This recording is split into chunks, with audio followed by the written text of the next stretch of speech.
Trump 2016 was like, I don't care. We're going to win. We're going to take the country and make it great, and nothing will stop us. We're going to cut the red tape, ignore the media.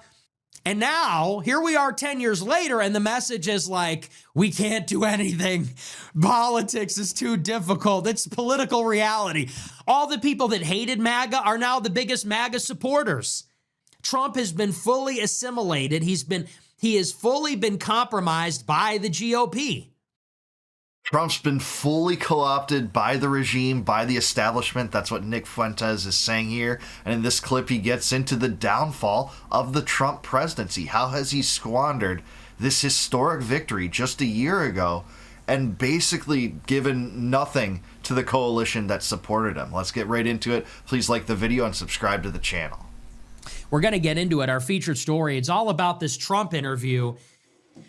And man, guys, this is not good. I guess we'll just cut right to the chase. We'll get into these remarks. I'll read them to you. This is really bad. And I guess I would start by saying this.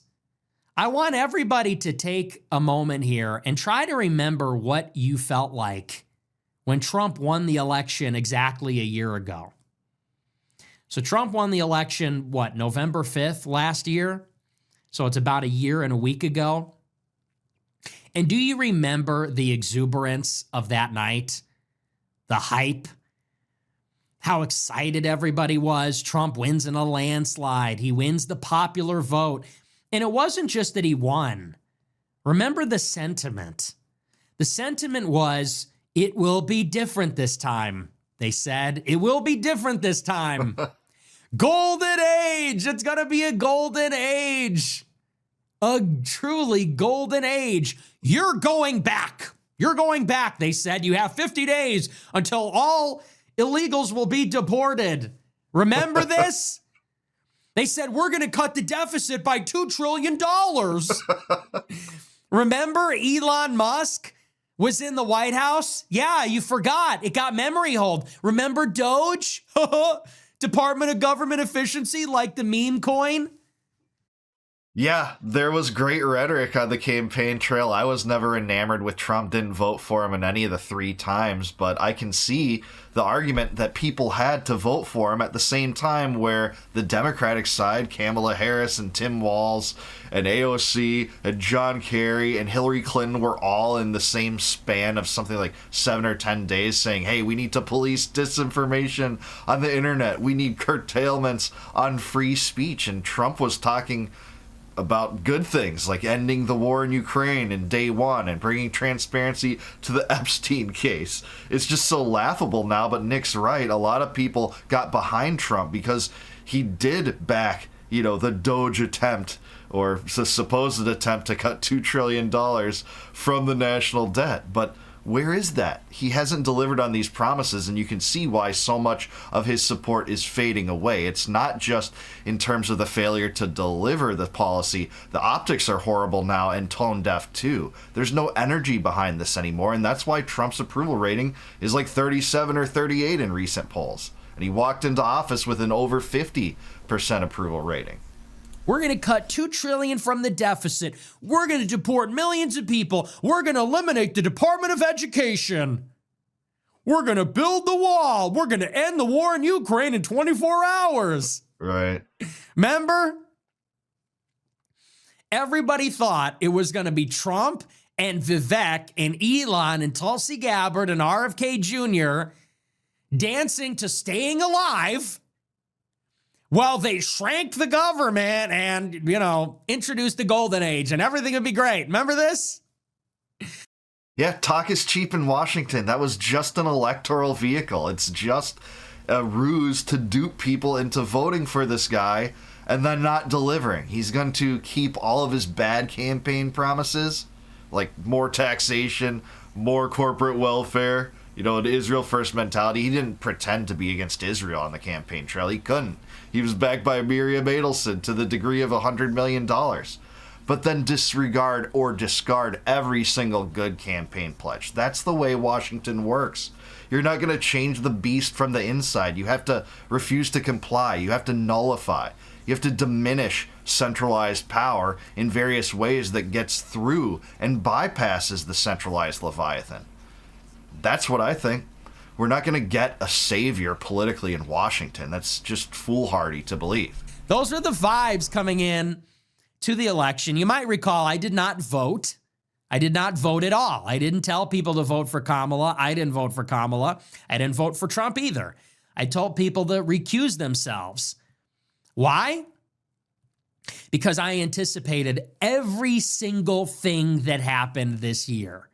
I told you exactly how it was going to go and why. And when I started to notice this was roughly around May during the election last year, when Nikki Haley went to Israel on Trump's behalf, dropped out of the primary, which was ongoing, and endorsed him. And then Miriam Adelson promised to cut him a check for $100 million.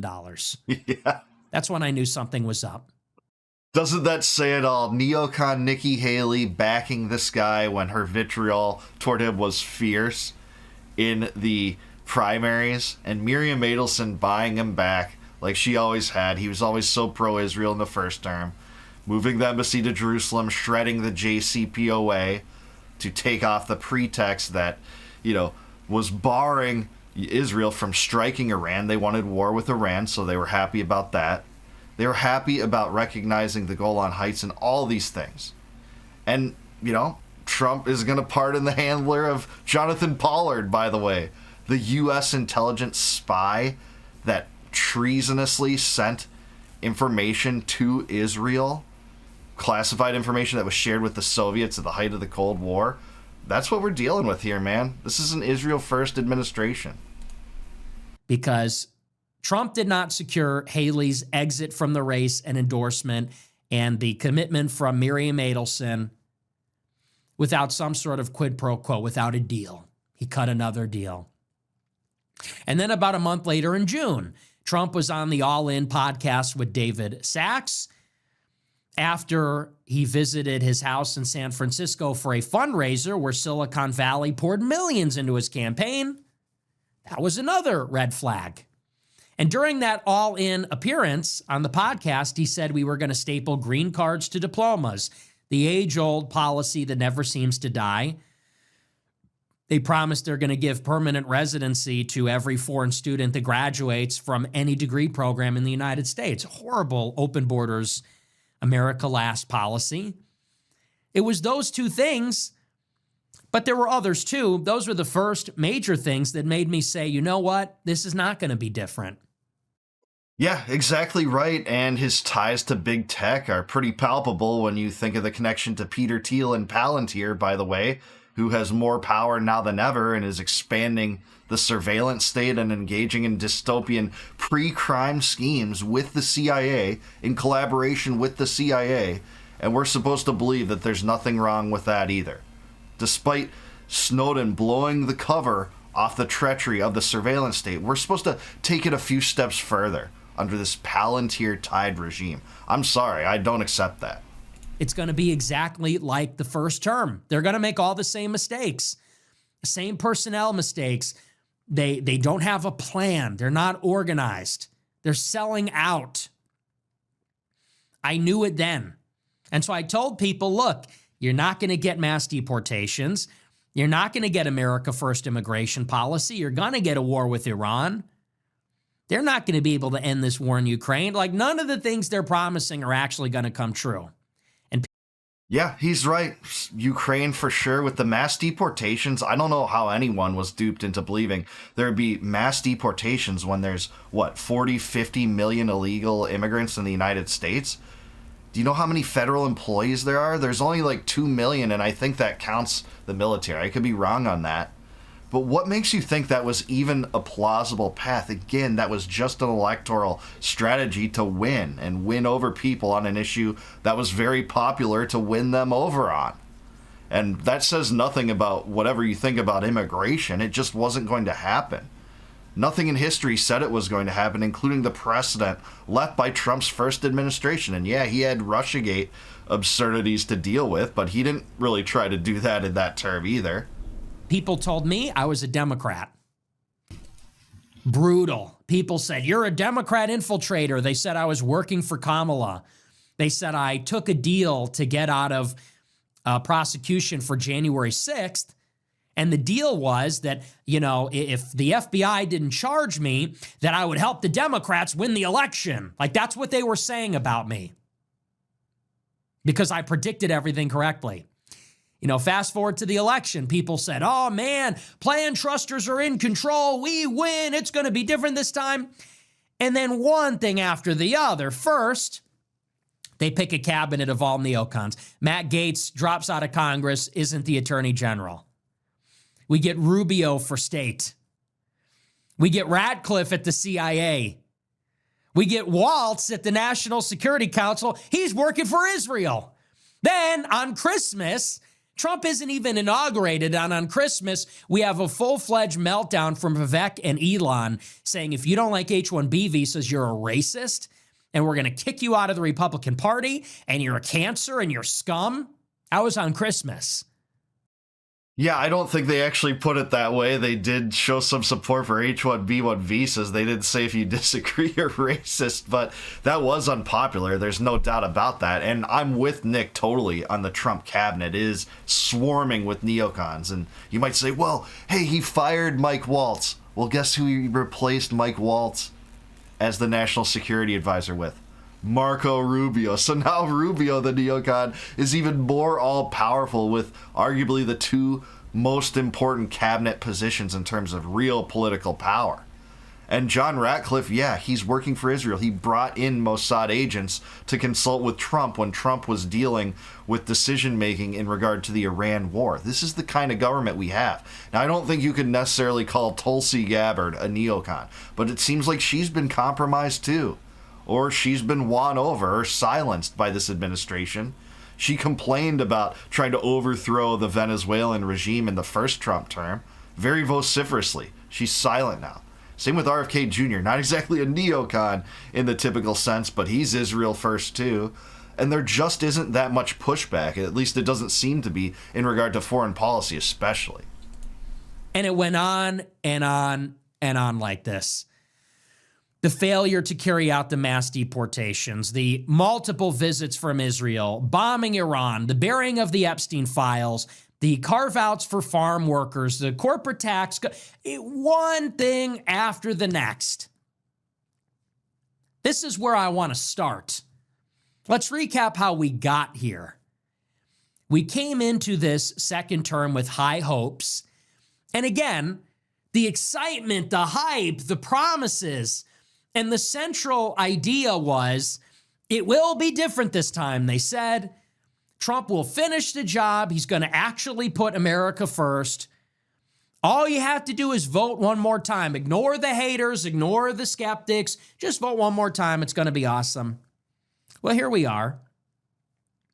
And we have this interview from Laura Ingraham. She's at Fox News. She interviews Trump. This is a week after the first major election since the Trump victory. This is the off-year election, the governor's races in New Jersey and Virginia, mayoral election in New York City. First major test. How's Trump doing? It's a blowout for the Democrats. Democratic Socialist becomes mayor of New York City. Republicans do about 10 points worse in New Jersey, lose by double digits in Virginia. Even in Virginia, a statewide official wins after text messages come out where he's talking about killing Republicans. He somehow wins too. It's a bloodbath. It's, no pun intended, it's brutal. And why do Democrats win? They win in part because of the shutdown in Virginia, Northern Virginia, where people are affected because they work for the government or government contractors, but also because the vibes are off. People have a feeling that things are not going well, in particular with the economy. Prices remain high. Homeowners insurance remains high. Healthcare insurance is very high. Health insurance, I should say, is very high. Yeah, he's absolutely right about that. And in that interview with Laura Ingraham, Trump just said, no, you might think the economy is bad, but it's not. You're just essentially stupid. He didn't say it that way, obviously, but that's how it's interpreted when he's saying, we have the greatest economy ever. What are you talking about? And by the way, if you remember, that's exactly what Joe Biden and his administration said throughout the duration of his administration. So we just can't ignore this. Nick is right about that. And a lot of people on the right did have very high expectations for this administration indeed. I wasn't one of them. I actually had low expectations, but even with my low expectations for Trump, it's been even worse than my low expectations because this thing has just gone off the rails. You can see it, man. He looked in people's eyes and said, Epstein who? Why are you talking about Epstein? That's the moment that lost a lot of people, at least according to my comment section. Starting a new war with Iran, the taxation schemes, the just insane spendthrift attitude that we can just throw these big bills and whip Republicans to support Biden-era spending under the CR. And Massey, wait, you oppose that stuff? No, you need to go. You need to be primaried. Miriam Adelson's going to throw $20 million at primarying you for that. That's what we're getting under this administration. Trump's totally behind it, and Trump is backing Lindsey Graham and Randy Fine. Why? Israel first. Israel first rules the day. And although inflation has stabilized, it's still a little high. Interest rates are still high, and the prices have not come down. At the same time, the job market's very bad. And so Americans are getting squeezed. There's a lot of signs that the economy is okay, it's chugging along, but there's also a lot of reasons to be worried. There's a lot of credit card debt. It seems that Americans are basically insolvent. Wealth is down. Everybody's feeling it. Everybody's feeling these cumulative effects of the inflation of the past 5 years, as well as the interest rates. It's been tough. Yeah, it's the cost of living. Our dollar is being debased by the central bank, printing money. It's printed an insane amount of money, especially since 2020 and the CARES Act. And we keep spending on record levels, $38 trillion in debt. That's the reason. Affordability is the reason why Mom Donnie and some of these Democrats won. They identified the proper thing affecting Americans. I don't think they have the right prescription for that, but neither does Trump. You know, their prescriptions seem to be similar in some respects. Just keep spending more. You know, that is what they think will solve it, I guess, generally, just in different directions slightly. But that is what Americans are dealing with. And the CPI doesn't show this. The CPI doesn't include some of the most inflationary asset classes like real estate and food and fuel. You know, you just can't try to propagandize people out of this when they're going to the grocery store and they're seeing differently than the stats you put in front of their face and say, hey, look, the economy's good. You're just dumb. It's not going to work. Trump 2016 was like, I don't care. We're going to win. We're going to take the country and make it great, and nothing will stop us. We're going to cut the red tape, ignore the media. We're not going to take donor money, and we're just going to fucking do it. Like, that was the idea. And now, here we are 10 years later, and the message is like, we can't do anything. Politics is too difficult. It's political reality. I could send all the Chinese and illegal farmers home, and I guess that would make some people happy, but what are you going to do? Let the colleges go out of business? We don't have any talent here. We need Indians to do our jobs for us. And that it's less so the policy, because look, people are realistic. People know Rome wasn't built in a day. We want to build Rome in like 20 years, but it wasn't built in a day. Okay. But what is really crushing after 10 years is the message. Yeah, it's been co-opted by the GOP establishment. Trump's been won over by the donor class that he railed against in the campaign trail. Again, that's just electoral optics. That's just a strategy to win a presidential election. He was never going to follow through in a lot of these promises, and Nick's right about the tone shift. It's like we can do anything. We can just shove it down the duplicitous throats of the media. Don't listen to them. Just keep onward no matter what. We're going to make America great again. We're not going to go for the same status quo policy of corruption and endless wars. You know, that's what he said, and now it's like, oh, well, there's political realities here we have to deal with. We have to cover up the Epstein story completely. The Epstein files, what? Why are you talking about Epstein? Oh, by the way, it's a Democratic hoax. We can't end the wars. We actually need more wars because that's the reality. Iran threatens us. So absurd. But some people are still in. Some people are still buying it. I don't see how, but that is what's going on. And it's like Trump is getting old. His movement is getting old. America's getting old. And it feels like as Trump loses energy, as he has been defeated in a way, it feels like the movement is being defeated. The movement that he built is just, it's out of ideas. It's out of steam. We tried it. We thought we could do it. We can't. We gave it one last try, one last push. Make America great again. Let's do it. Never mind. Everyone go home. We actually do need the Indians. We lost. We were wrong. The elites were right. We're worthless. We need Chinese money. We need Indian programmers.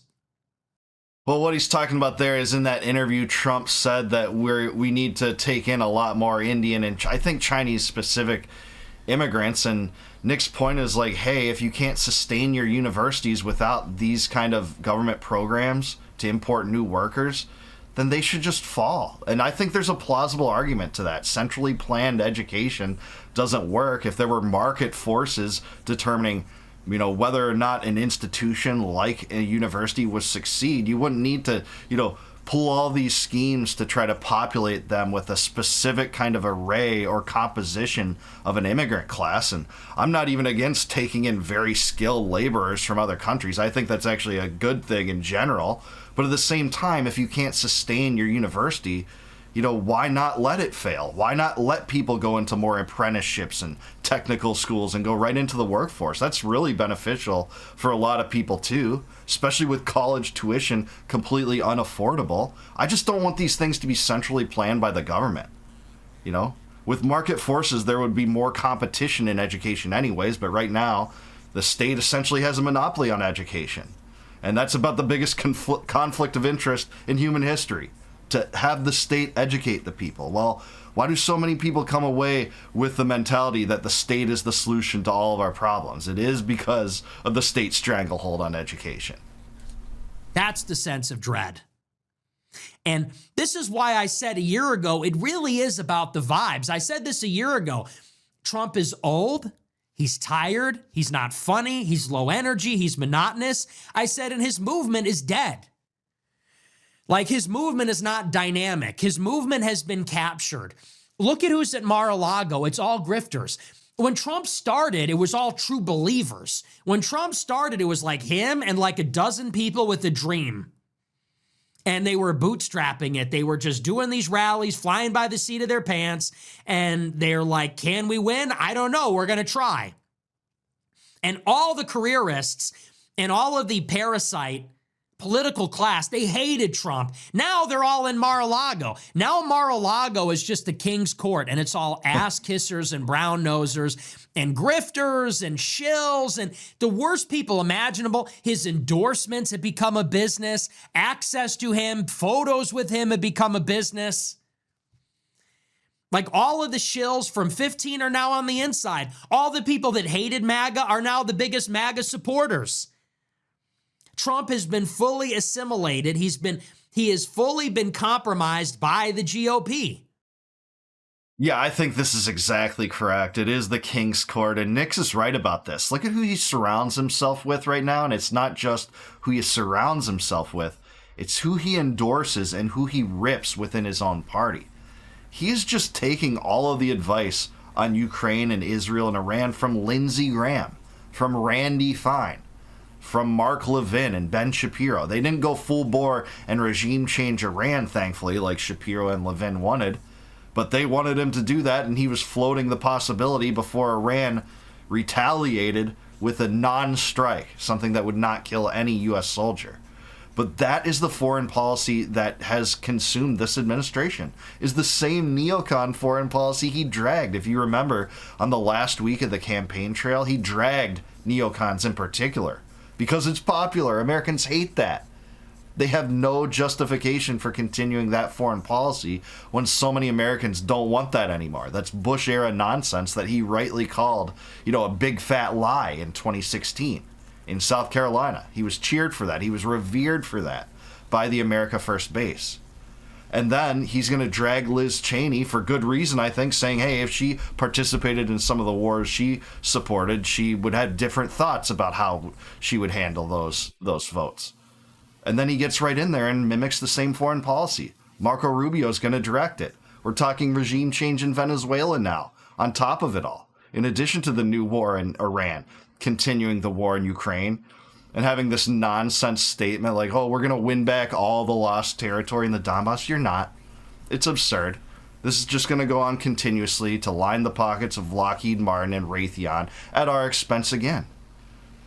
And drain the swamp just becomes a meme. America First just becomes a meme in the face of this administration and its trajectory right now. Nick's right. They've lost momentum. It doesn't seem to have steam anymore, and it is a bunch of ass kissers that just back whatever Trump's doing, not the principles, not the cornerstone principles behind this thing, some of which I could get behind as a libertarian. Yeah, America First for sure.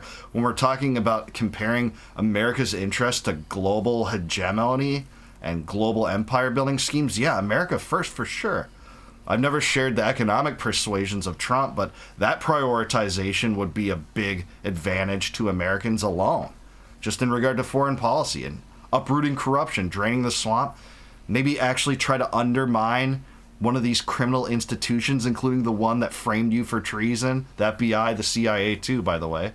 But no, we can reform the FBI. Let's put Kash Patel in there to cover up the Epstein files. It isn't winning. It isn't winning anyone over, and that's what Nick's correctly pointing to. But what do you think? Do you think Nick is right about this? Is Trump's presidency over? Is there any way for him to recapture the best rhetoric he had, his best ideas again? 3 years is a long time. Maybe it's possible, but right now, under this kind of progression, this gradual slide into absurdity and ruin, I don't know. But 3 years is a long time. What do you guys think? Let me know in the comments down below. Also, like the video, subscribe to the channel.